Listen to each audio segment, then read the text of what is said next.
This begins the epic poem of Gielinor, written by Chamo, also known as Emdac. The primordial call. O heavenly orbits, mighty stars fallen and held high, hear my call, ancient strength of water, earth, fire and air. Be thy voice uplifted, stored in my spirit benign. O mighty nature, chaos and cosmos, be my witness fair. In the primal form of soul and life, blood and death, find your nests in the spirit, meek and human of mine. I spring by Lum, the beauty of Mistalin, where giants walked, where Zamorak and Sir Domin now descend when Guthix woke. O cursed ruin, Sliske betrayal, of edicts shaker despised, the light imperial, originator of Guthix shall lead to your demise. Hear me, kin, from Lum to Avaraka and recall the ancient rites, hear and return to the faith of the first and hear my plight. The godless hear of the faithful. Upon the mourn the godless did hear our call to faith so wise, but the light of all they do reject, from spite to claimants to the divine. There the gathering of the godless honored spoke at east of Lum. Near the Caridian gate she spoke, legions honored and bold. May the progress of man see your good, despite you honor a lord, for we have seen in your eyes a sword raised upon the false. How graceful in youth, how mighty in beauty I saw her speak. The eloquence of tongue dripped from her soul's lungs. There and then the hero spake, O Kara-Meir, of godless the raised sword, we honor your race, your speech and word, likewise your horde, for we see in you the hope of Gielinor's freedom and man's defense, from mighty hordes of evil, and in you those of strength and spirit bold. Kara raises her hands, and with bean steps in front the gathering at Lum. Her voice speaks like ancient tongues. I forstood the highly sum of false gods that from my heart I do despise. To praise my presence, O friend, is no surprise. Now as you divest, and turn thy gaze to my visage, name thyself, traveller, grant me thy privilege. The hero then, and there stands near Lumbridge and its plain, and speaks in vigorous strength of allied friends and enemies slain. My name, O dame of the ancient, he doth so speak. Is Emdac, as upon his head Netisnot's helm is peak, and come you from the lands of the north of Netisnot so far? Nay, he answers, while shines upon them a northern star. I am of this good Lumbridge born and raised. Here I saw many a cow and horse be grazed, and of this folk I am akin to them known. And over the Lum in the east resides my home, that I left betwixt 3 years afore, and ended on Daemonheim's accursed shore. There I fought a foe so many, and met those of your kind. Many I met of friends that are of your form sublime, O Kara, fair lady, of the godless banner raised. Many I saw of the Garajo akin to your form so praised. And upon those words Kara rejoices, and red her face so turns. For the love of their champion the soldiers' hearts do burn.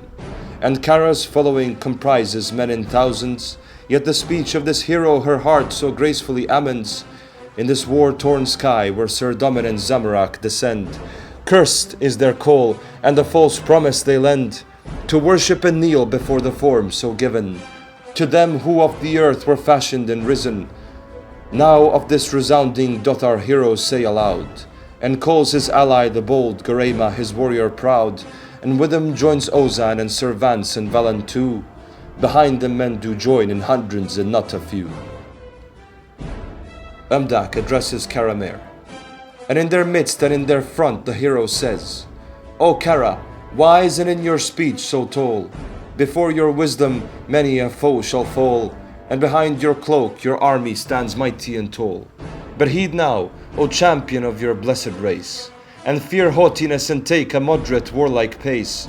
For I have seen those who seek power fly up high, and I have seen them fall dead upon my feet so nigh. I tell you not, O Kara, this all is a fable of the folk, but as a man whose pains are grown and mightily bulk. I am, O Kara, your truest adviser and friend, for in my heart balance of Guthix truly is blend, betwixt the godless who see no deity, and seeing the originator of Guthix with no frailty. For the green-eyed one spake and spake unto me, and shall you inquire what I heard of him? To you I plea. And so our hero amazes the assembly upon lemon trees, and silence grows as fall the autumn's colouring leaves. Kara-Meir responds as the army of the godless watch. In awe and shock does Kara gaze, and inquires further on. Speak, O hero, speak and make known your heroic song, and tell me of the lordly advice of the custodian of balance, and find not my lack of piety in hatred or malice, but even Guthix the vanquisher we oft deny.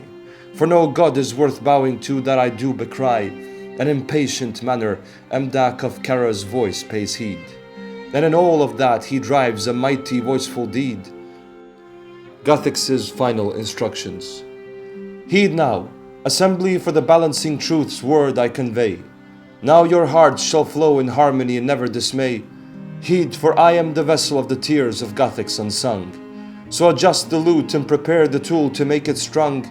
For many ages this echo shall hear and of these words bear, as I hope you will not abandon to what you swear. To keep the creature's honor upon the pedestal of sight, and never to allow for false gods to cover it in blight. This did the Green One say to me, in Aragon upon his leave, when Sliske his soul did with Armadel's staff from body cleave, as I walked with him in his daughter's world destroyed. He told me of much of his deeds so great and bold, of the fall of Skargaroth and of his howling demise, and of the 8,000 Naragi that passed to paradise, of the Naragon their race and where they rest. He did so grant me their story, and a request did he behest. Be the world's guardian, and me do oft forget. Remember your only mission, of my memory be left. The hero cries and passes tears in reminiscent agony, while stands the army in silence to listen of tyranny. That Sliske the shadowed upon Gielinor wrought, accursed claimant that sold his soul and hell he bought. For those of his kind are temperaments many. The Mahjarat, good and evil, did they do so plenty. And now as if I recall our hero's expression of sorrow, as if upon Gielinor there was no today and no tomorrow, as if time itself froze and the sky burst with the end. Hear me those who listen and your ear do lend. For then the hero spoke and Kara reassured. I then Guthix saw die, and of his request approved. Sobbing tears and praying unto heaven he beckoned. To see such a sadness I never in my life have reckoned. The hero cries for the demise of Guthix, his teacher. O Guthix, rest my gracious teacher and my guide. Here I spoke for your absence to be my side. I do say, assembly, that I did forget, but of this command upon you I ought project, that of our task is to maintain balance in earth and sea, to bring right to every man, creature and tree. So let me grant it by speaking truth to thee. O Kara, O army of the godless, to you I truly plea, and call you forth to the words of the Green One who spoke, and all the false gods he banished, and with the sword he broke.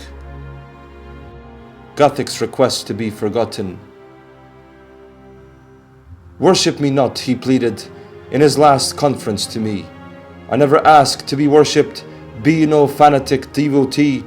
For I am balance, and in balance I reside, he spake. And of this counsel, world guardian, do kindly take, that you follow the signs of the originator most high, the light beyond all, far and nigh, the one who gave origin to matter and spirit the same. And blame me not for hiding, this was none to blame, but in the age of man a sixth shall appear. So hold the fifth to your heart so dear, and maintain the age of man. He spoke, indeed he spoke. Have you noticed not how I die when I am awoke? For in my slumber I thought of you and your kind, and in my waking and in my death I am not blind. For I am balance, and in me meet ends and centers. Blessed is he who in my temple enters. For I relegate my tears and praise to the one beyond, to whom I go to see my daughter beloved. Agi, whom Skargaroth in her youth did maul, and crushed her spirit before I could call. O guardian, to her and my parents I must return. So go now and forget me, and in your task be firm. Protect your kin, for they see balance and live upon it. Forget me, but our originator recall, and in it be honest. O guardian, now the secret be known, and war become peace. Balance be spoken, and truth be its keys.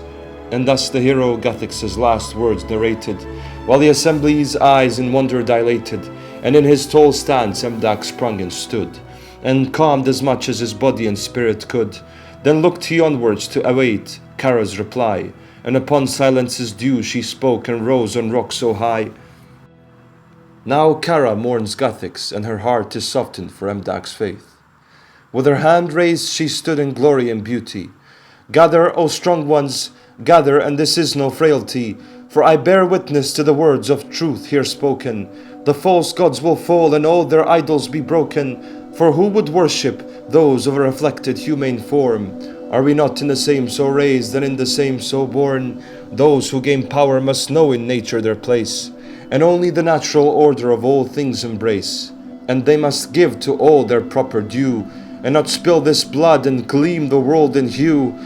For we are of no color and of no symbol, and in this day we speak in truth and do not nimble.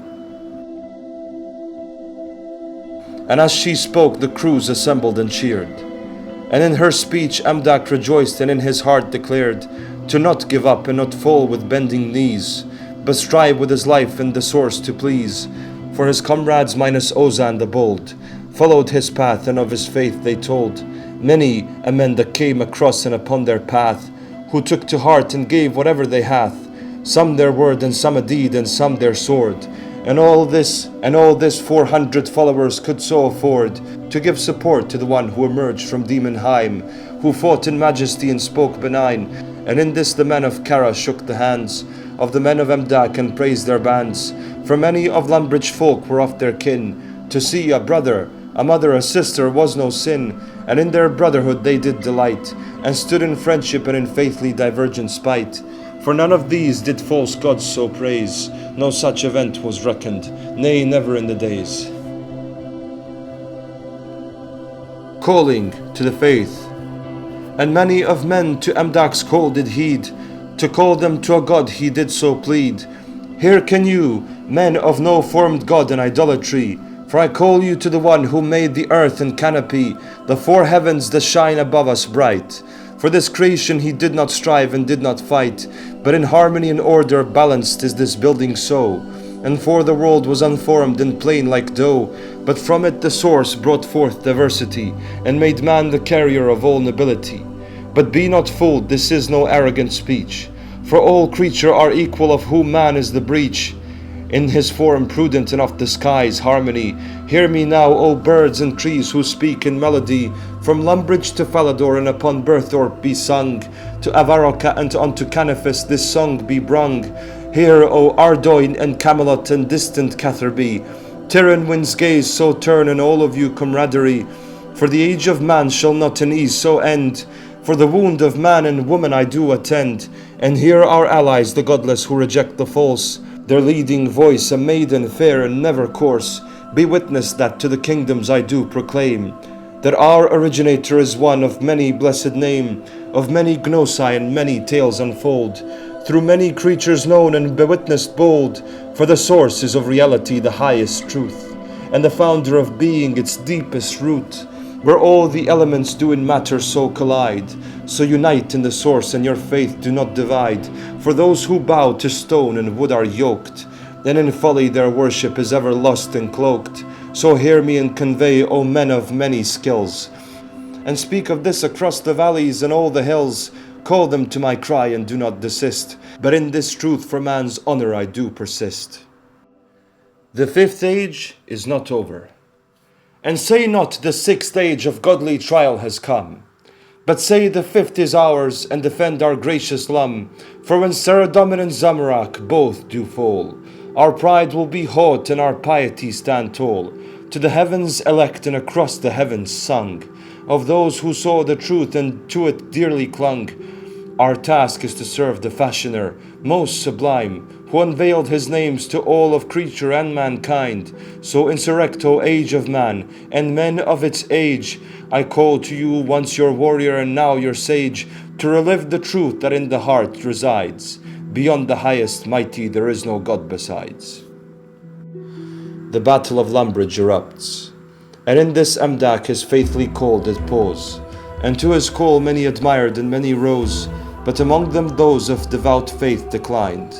and on their gods in rigour their hearts reclined, and numerous dozens from Lumbridge fleed. And the war of order and chaos did discord breed, and none but the young and afresh paid their heed, and joined Emdac on foot and on heightened steed. For many to Sir Domin did devote their hearts, and oft they blessed with his name upon their trading cards, and of Zamorak's faction harbinger sprung. For even men of chaotic joy were fiercely stung, and many that raised tankard and sacrifice grew, in reddish paint of cloth attire they sew. For how majestic was their colour crimson refined. Through chaos they saw, and to order were oft so blind. Yet in their opposite the Cyan devotees grew, and joined in factions to aid and in many a crew, and thus the city to factions did incline. For the two titans stood tall as men align, and there they pulsed their magic as armies for them went, harvesting powers for their masters that they may vent. Those present see the battle of Lumbridge unfold, and betwixt their clash in pulsing fire a sundered land did spring. The Lumbridge crater thus its name the folk do sing, and as hordes erupted between their masters' feet, a wicked sight did Emdac and Kara-Meir so greet. For now the edicts of Guthix were fallen and falsehood rose, and re-emerged the false ones, and no portal was closed, and before their eyes the third age became resung. And oft in that age human was killed and betrayer hung, so Emdac's face in rage and sorrow reddish grew. And Kara's soul disturbed was in this battle too, for both knew that Lumbridge must on walls be kept, and so to the heights they swiftly leapt. Kara grants her advice to call the mages and wizards for help, and as they look upon this battle of haughty greed, to amass the mages this shall be our urgent deed. Thus spake Kara of advice to Emdac's near. To your words I concord, and your counsel I hear. Now I shall go and call Auron, pick up Styx and Elaron, and Arian I shall evoke to come to our aid anon. This will be the first of tasks that we shall heave, as through the deathly shroud Lumbridge I leave, to call in haste our allies of the arcane, that we may raise our shields in every lane. Go now, Kara, and from the folk gather every mage, and I leave you the name of a trusty as a promised gage. Call forth John Wilson, of Falador's troops an honoured knight, for he will stop attacks in wisdom's discerning light. But if Sir Domin his precious walls for sacrifice prepares, go forth to the line with the brave and whoever dares, for of destiny's guided weave is war's opportune, that we may conquer the false with sword and rune.